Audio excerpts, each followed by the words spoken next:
រទេះលក់ទឹកអំពៅប្រភេទភ្ជាប់ម៉ូតូចំហៀងប្រភេទដុំគៀបខ្មែរម៉ាស៊ីនចាក់សាំង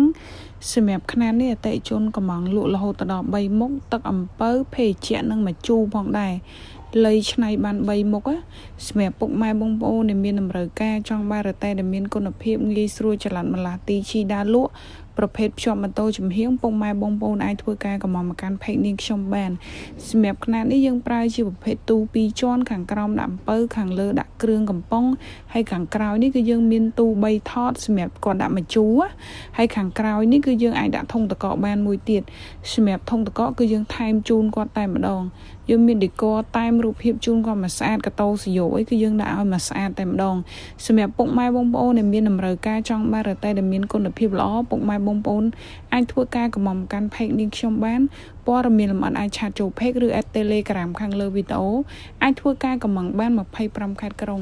សម្រាប់ទីតាំងនាងខ្ញុំនៅភ្នំពេញ location នាងខ្ញុំដាក់ខាងលើវីដេអូដូចគ្នាអរគុណ